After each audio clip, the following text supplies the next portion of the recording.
Mukije bakunze Pam Channel TV aho muherereye hose. Kaze kandi mu kiganiro Smart Mind. Nkuko dukunze kubivuga ufise Smart Mind kugera kure birashoboka. Uno munsi mu kiganiro cyacu twakira umutumire aza kutuyagira ku rugendo rw'ubuzima bwiwe ekanatuyagire ku burongozi bwiza mu buzima bwiwe uko yabubonye. Kaze mu kiganiro Smart Mind uno munsi muri kumwe na Pauline zihindura nkuko vyama. Kaze. Umutumire wacu uno munsi ni Valenti Kavakure. Valenti Kavakure twese turamuzi haba mu bijanye n'inkino haba mu bijanye n'uburongozi eka haba mu bijanye na entrepreneurship arabizi yarabikoze. Uno munsi mbe ni giki ugwaruka rushobora kumwigira ko nka Valenti Kavakure, mbewe niki ashobora gutanga kugwaruka kugira ugwaruka ruza kudukurikirana muri kino kiganiro rushobore kuva aho ruri rugere ahandi. Kaze muri kino kiganiro na Valenti Kavakure atuyagire. Kaze Valenti. Turabashimiye kubona mwitavye ubutumire bwacu no munsi. Twizera ko tuza kumarana ibihe vyiza mu kiganiro cyacu Smart Mind. Natwe turavyizeye. Ikibazo cya mbere numva nshaka kubabaza ku bakuzi Valenti Kavakure bakuzi mu bintu byinshi bitandukanye, haba mu bijanye n'uburongozi, haba mu bijanye n'inkino, haba mu bijanye no kwikorera utwawe no mu bikorwa bindi bitandukanye, ariko hagati y'ivyo Valenti Kavakure ninde n'umuntu akunda iki akankiki? Murakoze cyane kuri ico kibazo. Valenti Kavakure ni umuntu ubwa mbere na mbere n'umurundi, kandi n'umurundi akunda uburundi cyane. Ibintu byinshi nkora birafise urusano mu buryo yuko kuva dutashe tukiri batoya abavyeyi barakoze mu mahanga, haciye imyaka myinshi twaratashe, mugabo twatashe nkiri muto, mugabo iyo myaka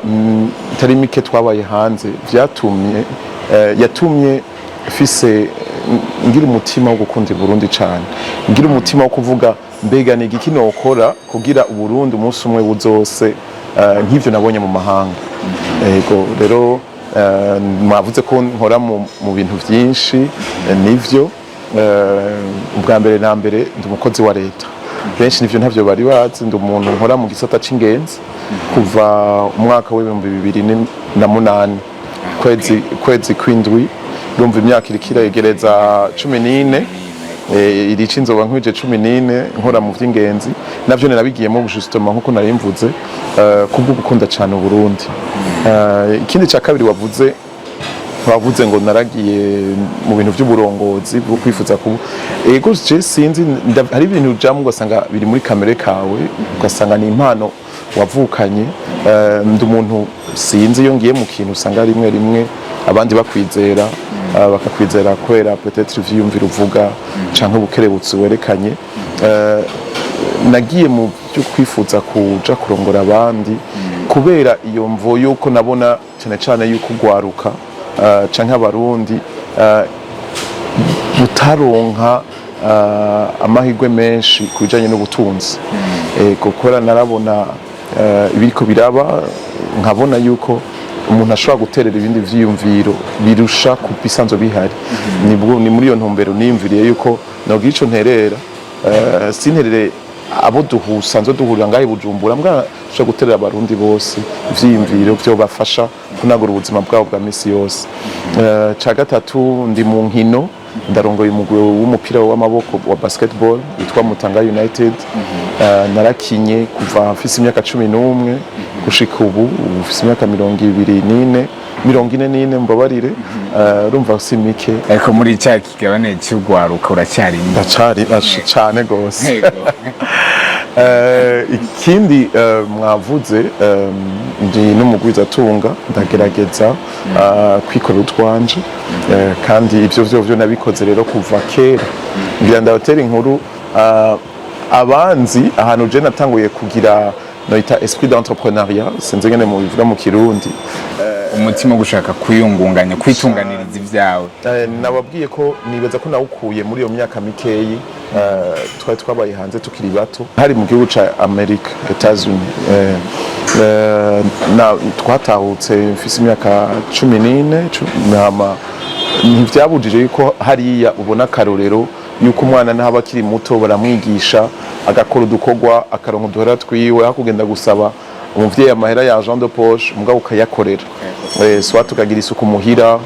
canke ugafasha aho kuzana umukozi aho kuriha umukozi akatagazo akaba ari ubikora aho kuzana abakozi ico gihe twa dufise amahirwe yuko dufise na piscine muhira aho kuzana abakozi boza piscine akaba ari ubikora gutyo rero niho umuntu akiri muto acagira iyo ubwo rukundo rwo gukora d'abord rwo gukora hama no kugerageza kurondera uburyo abicije mu nguvu ziwe n'ubwenge bwiwe rero ivyo byo gukora utwanje byahereye ngaho nkiri muto cyane ngaca nibuka yuko business yanje ya mbere amahera ya mbere nayaronse mu amakermesse yahora abera kuri international kera sinze nubu aracaba sinzi mugabo ngene vyagenda ndibuka ko ico gihe nari nkiri muto mugabo hari kermesse nagize kermesse zibiri naronse amahera mu kuzana amajeu video ko ico gihe rumva ntihabara abarundi benshi ahi Bujumbura bafise amajeu video hama no kudandaza ama hamburger ivyo bintu bibiri ndibuka yuko hari muri 1997 nkiri muri cyane nari muri 3e ndibuka ko ariho mahera 97 nari muri seconde seconde nagize amahirwe yo guheza amashuri n'ingoga nari muri seconde buca mpeza secondaire niyo nibuka ko nagize urudandaza rwa mbere kandi narungutse amahera menshi ko ico gihe ndibuka ko nungutse naronse amahera ashika miliyoni urenga gato ndi umwana wa 16 ans adandaje hamburger bitari bizwi cyane ico gihe ndibuka ko nagiye kuri Telecel ndagura telefone mobile ico gihe bambona nk'igitangaro byari binini hari hagisoka juste udusagem dufisa twitwa sagem twa mbere twitwa ko ari dutoyi twaguguye ico gihe mbemba majana yari menshi mugabo ndibuka nyene mugabo uri umwana ugasanga nta vision warayamarko yagize uko mugabo kubera nyene jewe ntari sinigeze ico gihe nta bintu byo kuja mu kabare canke sinabigira ndacahera mu bagenzi mu kujya bitumbura ku ishuri canke ibintu nk'ivyo byo kwinezereza bisanzwe yego nuko natanguye. Murakoze cyane turumvise ko urugendo rwabaye rurerure cyane haba cyane cyane mu bijyanye no kwiyungunganya no kwirondera uburyo bw'amafaranga mutarinze kugora abavyeyi nimba no byita kugora abavyeyi ariko reka tubaze naho hajya mwifuje kuja mu burongozi no kurongora abandi guserukira abandi ku bwanyu nibihe ibintu bishobora gutuma umuntu arongora neza cyane abo murongozi mwiza? Ikintu ca mbere ni kumenya iyo uri kuraja nibaza ku bwanje uwari wese ashaka kurongora mugasi wari wese ashaka kurongora neza birasaba impano birasaba n'ubumenyi kandi ko atamuntu amenya vyose birasaba kuba uri umuntu ico utazi uhanuza ukabaza na wewe mbabarire l'expression mu kirundi simurangene no ivuga ukidocumenta ukiyungura ubwenge ico utazi nawe umenya vyose mugabo ukabuza ibintu do base ukacurondera rero umuntu yabiminujemwo akaguhanura akagufasha. Aruhande rero y'iryo shusho abantu benshi bamaze kukumenya ko hari ikindi kintu numva nshaka ko utuyagira musanzwe uri washinze Akeza Creation. C'est quoi l'histoire derrière Akeza Creation? Akeza Creation nabanje kuyishinga mu izina mbwa ntaragira ivyo kuvuga kuyanregistra comme une société aho nayitanguye muri 2000 natanguye gute natanguye ndi mu photographe cameraman ndibuka kico gihe mu kubitangura naronse amahirwe ndaronka ahantu nshobora kuza ndaronka kamera igezweho nari mfise kamera ico nakoresha kamera abandi batari bwaronke muri rya myaka bayita mini DV yari yo kamera ya mbere ije ngaho ico gihe nkitangura abandi bari bagifise byandi biremeka ku bitugu byo muri tembe biremereye je nanje fisa ko bafata mu ntoki gutya gatoyi cyane gatoyi kari munsi y'izimba nakoresha n'ubu mugabo gasanga karita image ni numerique ni abandi bakiri muri analog muca mu bitahura mu birimo byatumye icambere abantu batangara bavuga bavuga none kibinye tubimenyereye tutabimenyereye abana bo mu gisagara ico gihe nta bana bo mu gisagara benshi bari hari ndibuka ko nari mfise umugenzi umwe twari bakeya rwaruka ndibuka ko hariho umuhungu wo kwa gashira hamwe hariho na papi Jamaica nibo nasanze bitokora rwaruka abandi bari bakuze turatangura gutyo nuko nayatanguye filma mugabo même temps bandanya na y'amakermesse mu nyuma ngira kuri Saint Esprit amakermesse buke hama muri iyo myaka rero ya kaminuza iyo myaka kuva 2000 gushika 2004 niho nabikoze cyane mugabo rero ca ndava mu kwikorera ca ndaronka akazi ntaraheza nkiheza ama examen ya université ndiko ndandika igitabo naciye ndonka akazi rero Akeza Creations aho tugeze 2007 Akeza Creations ayikhaye muri 2008 candavuga jewe nivyo nguma nja mu ma evenement y'abandi yari izo kermesse canke iki muga nkavuga izi kermesse zirabuze ikintu canke izi concert zirabuze ikintu niho rero naciye niyumvira muri 2008 ndakrea Akeza ndamara umwaka ngerageza gutegura ikintu bita Foires ko naramaze nkiri muto narazibona ngira Foires ya mbere nkiri mushasha nari nkiri muto ngira benshi murayibuka yitwa Bouja en fait yabereye kuri Tempête ico gihe ico cimviro ndacandika ndasaba impusha mu nyuma ndarondera aba partenaire dufashanya aho naciye benshi baremera ko twokorana ndaronka aba partenaire batari bake dufashanya iyo projet turayikora vraiment la Foire yari yaratotse cyane gose yaratotse narondeye n'abagenzi nabwiye ko nkunda vy'ingenda narondeye n'abagenzi bari baba hanze babaganda bazana ama manage kora nabona ico cyose kora naguma nshaka mfise nostalgie ivyo nabona nkiri muto byose byarakunze kandi nibaza ko kuva ico gihe nta yindi turasura kuronka ico gihe no mu karere ntibari bagira cyane amafuwa turagira iyo Foire ndaronka n'abantu bafise manage mu Uganda barabizana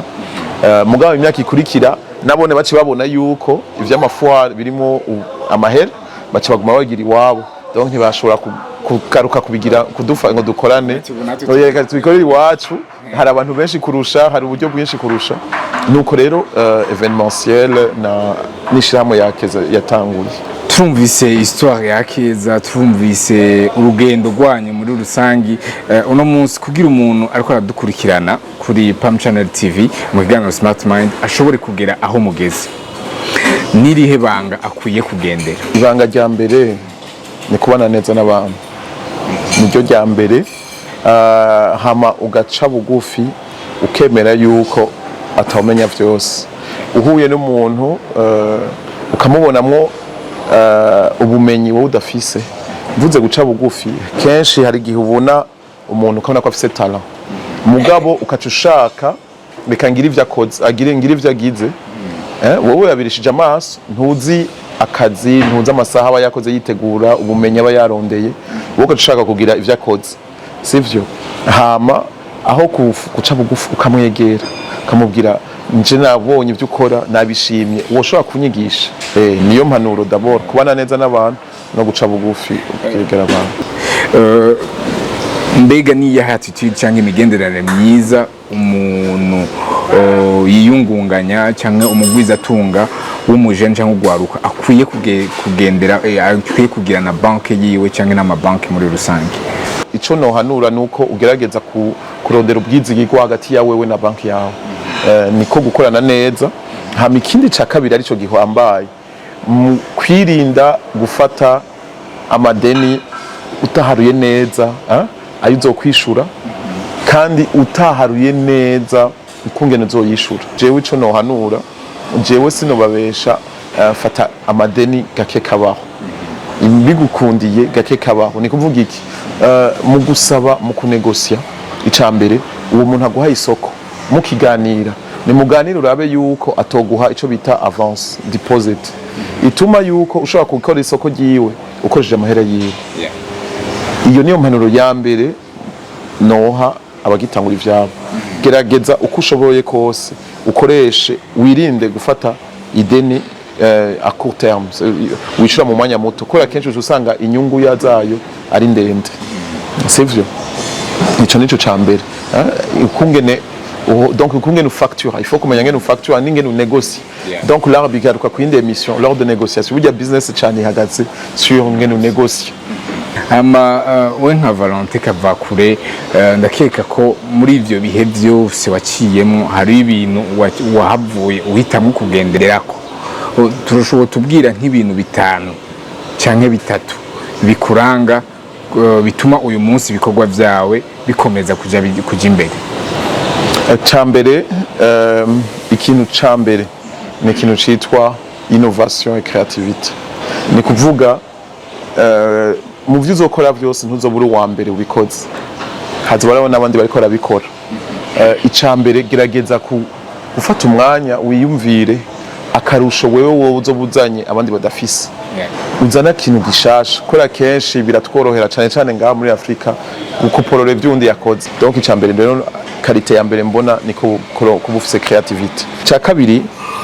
hard work, donc kubura umukozi. Kubera abantu benshi nabone bashaka baronka inyungu mugabo bicaye muhira.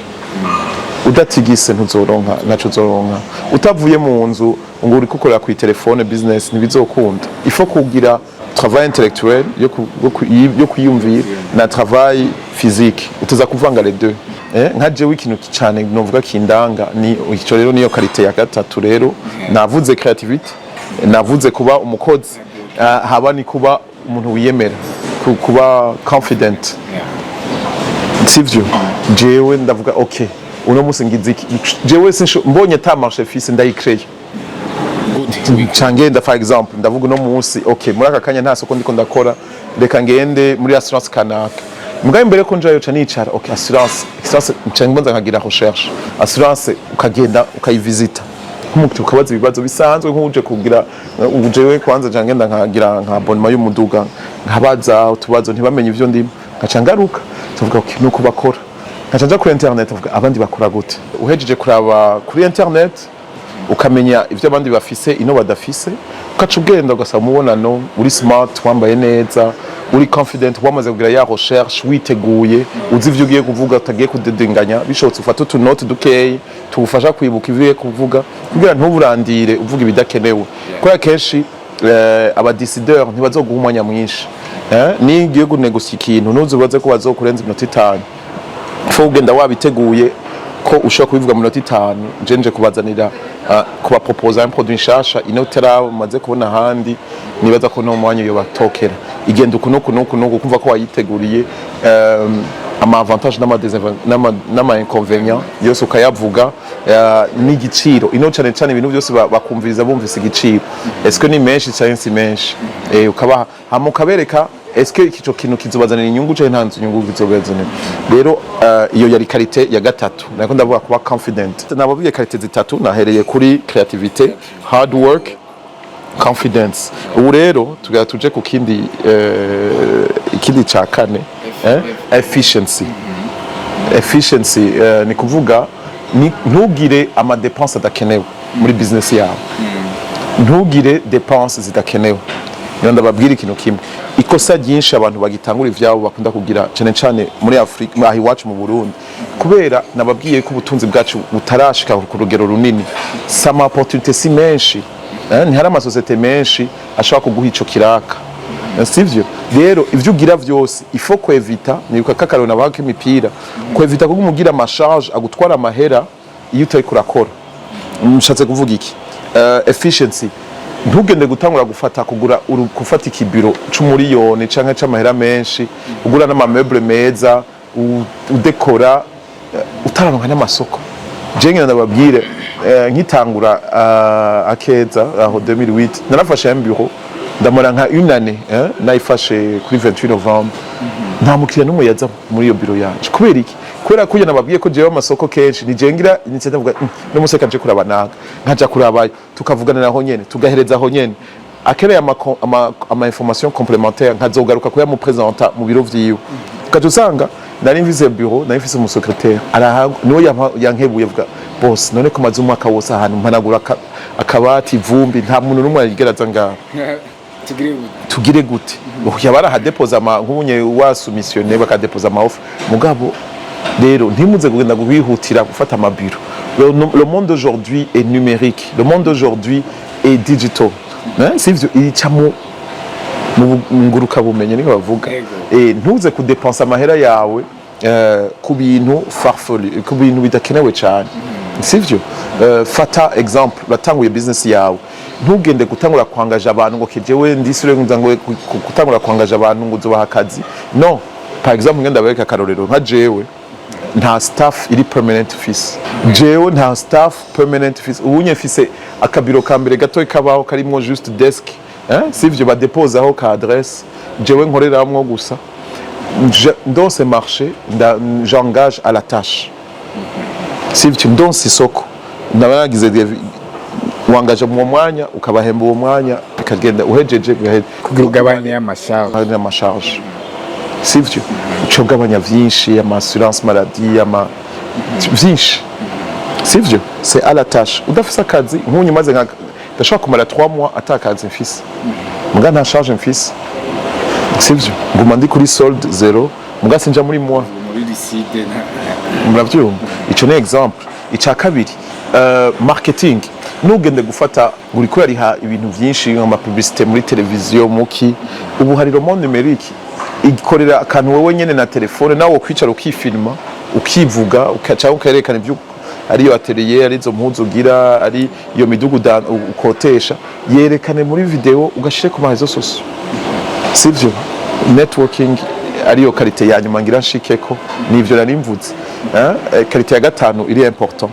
ni ku créer un réseau y'abagenzi un réseau y'abantu mukorana c'est-à-dire kugira uyicreye umuntu azoba yakwizeye akaguha iyo soko gerageza ukore iyo soko utari kuragerageza nindi qualité mbwa bisino yishira mu zizo zitanu zambaye networking niyo gira gatanu gerageza uyikore kuri qualité yawe ushoboye natanyugu nyinshi uzokuramwo iyo marché yikore kuri excellence sivyo ku buryo bwiza bagumana babwira uyu muntu n'umwizigirwa yari kokoye ntuvuge par exemple aguhaye marché yo kuzana ngaruke kuri ya mipira yo gutanga imipira tuvuge muri banque canke muri assurance canke ari hose wewe hariho ugiye kugura aha kuri marché local hariho imipira igugwa 5,000 umwe mugabo yitumye mu Buganda canke bambe witumye hanze canke uyiguri sinzi canke ukaba ufise umufune tureke kuvuga ivyo hanze kubera bishobotse guteza imbere nawo ngaha nico kindi n'ikindi ya patriotisme ifo guteza abarundi duteze imbere abarundi bishobotse okay urashitse hari abafunise babiri umwe ari avenue de la mission uyundi ari asiatique ou avenue de la mission par exemple agurisha t-shirt 5,000 par pièce igigaragara itaraja ko kino na kimwe uyundi nawe agurisha 10,000 mugabo wewe wa facture 20,000 gurija wa 10,000 wa bonne qualité ugira impression nziza finition t-shirt igutware peut-être même 13,000 même 14 même 15,000 unki yo 5,000 par t-shirt mugabo ugire réputation aho ugenda kugura t-shirt uwo mukiriya wawe arayambaye rimwe arayimeshe irangi ciyivako arayambaye citabuka vous comprenez par exemple yari nka uniforme y'akazi bibaza ko tubagize commande izomara n'umwaka icimara ukwezi kumwe urumva uba wiyatse isoko kandi uba ugabanije réseautage networking kubera iki ujya umwe ukoreye neza niba zokurangira abandi urakoze cyane uko tuyagira ibintu nkoramutima alo akandi kabazo ngomba kubabaza kubijanye n'amahitamo uno munsi uwo bahitishamwo akabaha umutahe undi akabaha icyumviro hagati y'izo proposition zibiri umutahe uri ngaha mwinshi ukeneye kugira ukore cya gikorwa cyawe undi akagupropoza icyumviro gusa kugira cya gikorwa cyawe naho nyene ugikore uhitamo iki ari nari guhitamo iciyumviro mwavuze ko iciyumviro gusa noca ntoramo umutahe mugabo ari iciyumviro n'ubumenyi notora iciyumviro n'ubumenyi kubera benshi barafise umutahe mugabo akabura ico babikoze n'abantu benshi bavuga ngo urasara kubera benshi twafise iciyumviro mugabo tubuze umutahe kandi nivyo umutahe ni ugoye kuronka mugabo jewe ku bwanje kuvyo maze kubona no hitamwo iciyumviro n'ubumenyi kubera iki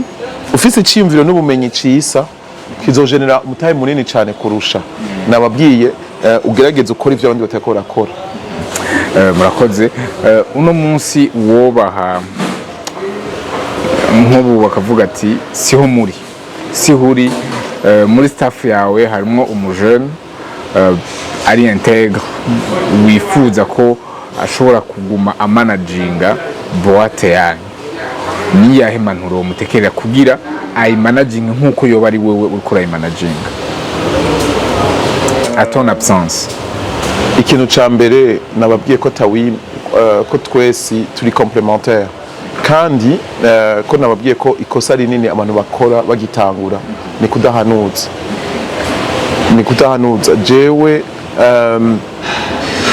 hariho bimwe nk'ivyo no naramaze kumwereka kumubwira yo bikora mu bwizigirwa nk'ibisaba kuba umwizigirwa yo bikora mbwa hari ibindi bisaba ubumenyi udashobora kwigisha. Sivyo rero ico namubwira nuko yohanuza yo telefona nakubwiye naho ntoba ndi hafi ambuze ntihabuze abandi no abandi mba namweretse ashobora kuca akontakta bashobora kumufasha. Rero icambere ubwizigirwa ni bwiza cyane mugabo hari ubumenyi udashaka kwigisha ifo guhanuza yohanuza. Dufate ko muvyuse uno munsi canke muvyuse ejo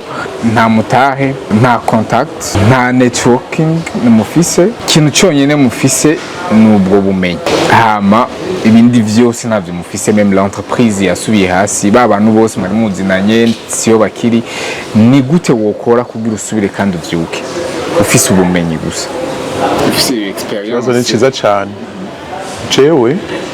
nababwiye etape ya mbere ni kwidocumenta, ni kuvuga nofata okay ubundi wanashaka ako karero kawe kari applica. Iyo utanguye gukura urashaka kuja nko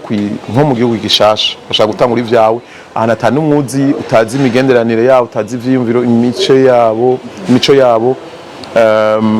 Jewe ikintu ca mbere ni nabavuze ni kugira recherche, ni kwidocumenta. Niyo etape ya mbere mvuga okay dufuke nta kintu na kimwe fise, tuvuge ndashitse ahantu hashasha ntazi, ucubanza ukiga aho hantu uri ngene hameze, ivyo bakunda n'ivyo badakunda, ivyo bakunda n'ivyo badakunda, kubera umaze kumenya imibereho y'aho hantu ucumenya icyo boba, parce que burya business ni kugira iki, ni kugerageza ukumvisha ukaraba abantu ukabiga ukamenya ikintu bakeneye bonyene bashobora kuba batanakizi ko bagikeneye, ukazana ukagishira habona ukaworosha ukatuma boroherwa kukironka gusa. Rero ncambere nogira ni kubanza gufata umwanya nkanaliza situation ndimwo, hama imitahe y'amahera nababwiye ko ariyo tambere siyo ya mbere, donc muhaca ngira iciyumviro gishasha. Rero gize iciyumviro gishasha ntafise mu capital y'amahera, nababwiye burya abarundi turafise ama capital tutaprofita. Kenshi abantu bazi ko capital ari kuronka ama miliyoni muri banki, mugabo ugasanga swat wavukiye ruguru canke wavukiye Bujumbura, mugabo urafise nk'itongo ryo mu muryango. Kenshi abantu benshi ndazi ko ngaha barafise ama parcelle ba papa wabo ba grand-père wabo babahaye mugabo badakoresha. Exploiter, yigurishe ngo mutahe, sivyo? Benshi baziza ko mutahe ko mu miliyoni. Tanga urudandaze karanga, tanga urudandaze amagi, sivyo? Ibintu bitangura bito ariko ufise igicapo cyawe. Mugabo rero ukavuga ngo sindiko ndondera ya magi, singo ndadaza amagi kugira nzohereze mu magi, ndiko ndondera gusa capital kugira ngire ya projet. Ngire ya projet. Urakoze cyane. Reka tuje muri wa mugabane wacu rero wanyuma w'ikiganiro wa Fire Questions. Ikibazo cya mbere muri Fire Question tugomba kubaza ku bwawe, success ni iki? Success ni kuba epanoui wewe ugashobora no kwepanuisa abari impande yawe, kandi ukumva ko mu mutima ufise amahoro. Murakoze. Iyo muvyutse buri gatondo niki kintu kimwe mwiyumvira kikabatera umunezero? Kona naragize amahirwe yo kuronka urugo no kuronka ibibondo n'uwo twubakanye. Murakoze. Ufise imbere yawe abantu babiri, umwe aciye ubwenge arafise compétence muri secteur d'activité yanyu, uwundi nta compétence afise, nta bwenge afise ariko afise ubwizigirwa. Hagati y'abo bantu babiri uhitamwo nde ukorana nawe? Ubwizigirwa. Murakoze cyane Valenti Kavakure. Nizera ko muduhaye ikiganiro cyiza cyane gishobora kubera inyishu ya benshi haba mu rwaruka mbere n'abamaze gukura kuri kino kiyago ciza muduhaye. Mukomeze mutera imbere munagira ivyumviro vyiza vyoteza imbere igihugu. Murakoze cyane. Yes. Murakoze bakunzi ba Smart Mind. Twizera neza ko kino kiganiro kibahaye byinshi mutari muzi, eka na byinshi bishobora kubabera ikishimikizo kugira dukomeze tuje imbere mu byo twese dusanzwe dukora. Gumana na Pam Channel TV, dusubire duhure mu ndwiza mu kindi kiganiro nk'iki. Hama dushimira na kino kibanza twakoreyemo ni kuri Oha Cafe. Mwese murahazi ni kibanza cyiza cyane kiri mu gisagara cya Bujumbura, ushobora kuza ukihereza kayi, eka ukihereza n'udufungurwa twiza tumeze neza.